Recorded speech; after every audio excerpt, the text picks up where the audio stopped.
Nowadays, mechanical keyboards come with all kinds of premium features, USB pass-throughs, macro settings, and media controls, just to name a few. But these creature comforts come with a premium price on top of the cost of a mechanical keyboard. But what if you want the mechanical keyboard feel without the mechanical keyboard price?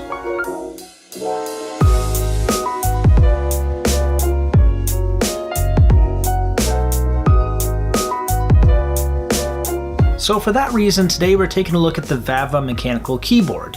At first glance, it's hard not to like this keyboard. It's got a very minimalistic design and a very premium feel to it. Even the packaging and the unboxing experience feels, again, very premium. This doesn't feel like a company's first attempt at a keyboard.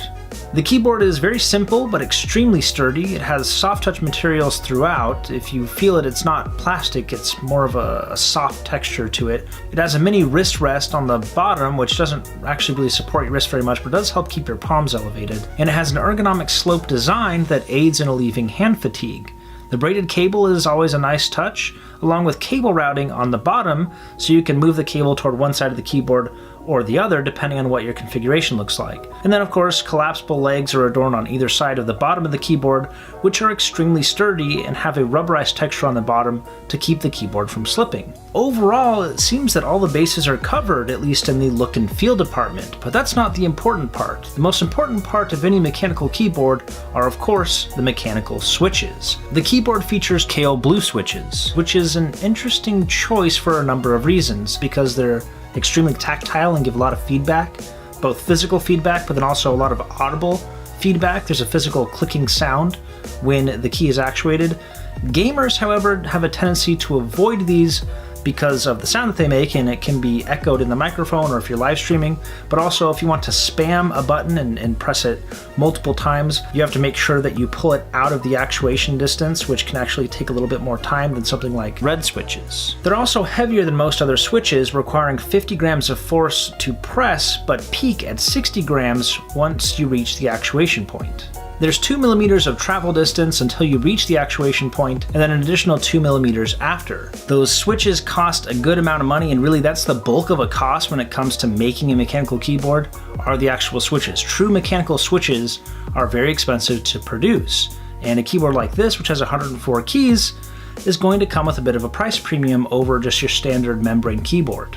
The other major feature of this keyboard is the Rgb lighting and the many customization profiles that are offered here. True mechanical switches make an even backlight a little bit difficult because there's no LED in the center of the switch. The LED has to be moved above the switch. So to combat this, they've moved the transparent letters to more toward the top of the key, directly above where it's going to be illuminated by the LED to give a more even illumination.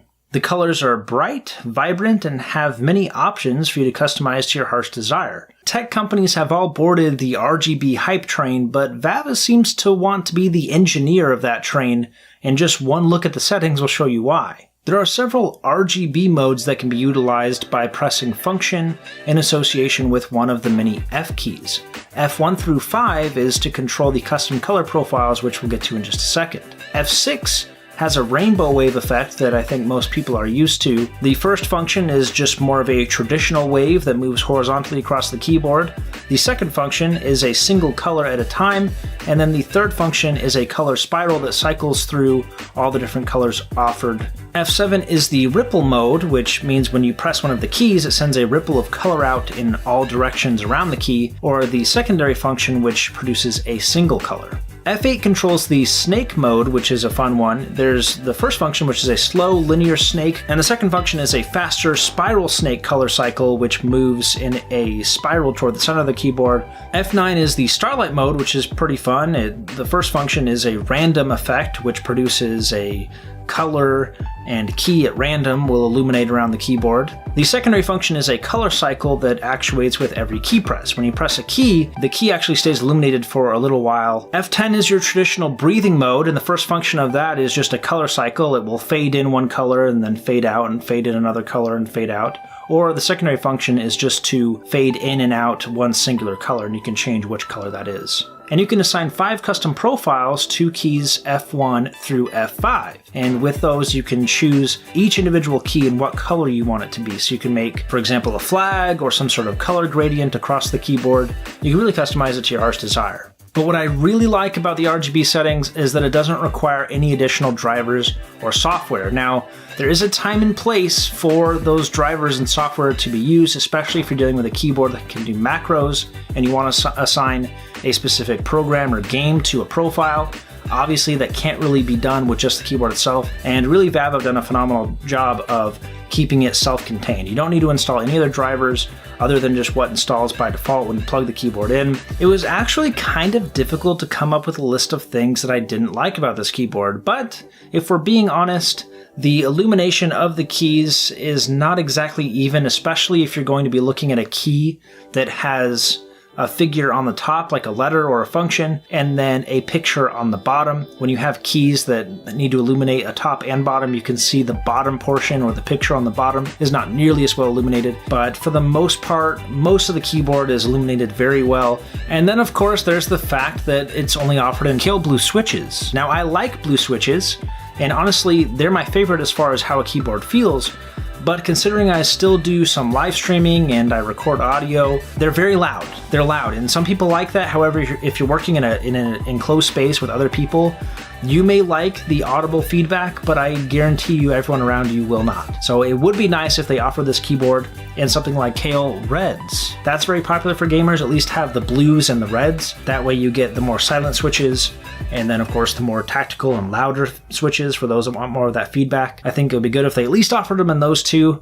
That would definitely be much better than just the blues by themselves. In conclusion, $80 is perfectly appropriate for a budget-friendly mechanical keyboard. It competes with the Rosewill RK9300, Corsair K63, and Logitech G413. However, none of these other keyboards offer any RGB customization. As a matter of fact, it's actually pretty difficult to find a keyboard that has full RGB customization and true mechanical switches for less than $100. The other products I listed have some of the additional features I mentioned at the beginning of this video, such as volume controls and macro settings. However, if you're not interested in any of that and all you really care about is the feel of a mechanical keyboard and maybe some of the bling of RGB settings, then this is definitely a really good compromise. I definitely think there's a market for those that want a simple mechanical keyboard with the flashiness of RGB. But thank you guys for taking a look at this review. If you appreciated it, go ahead and give it a thumbs up, and also consider subscribing if you want to catch future video reviews down the road. Also, don't forget to check out giveaways that I'm always running. Every month I do a new giveaway, and it'll last for a month, and at the beginning and end of a month I will announce the winners, and then of course announce the next giveaway for the following month. So if you want to see what giveaways are currently going on, check those out in the video description. If you want to get your hands on this mechanical keyboard, I will be giving this one away shortly. It won't be this next giveaway, but probably the one after. But if you can't wait that long, then check the video description where you will find my affiliate link to find it on Amazon and buy it for yourself. Again, $80, a really good price for a good mechanical full RGB keyboard. Thank you again for watching, and I will catch you guys in the next one.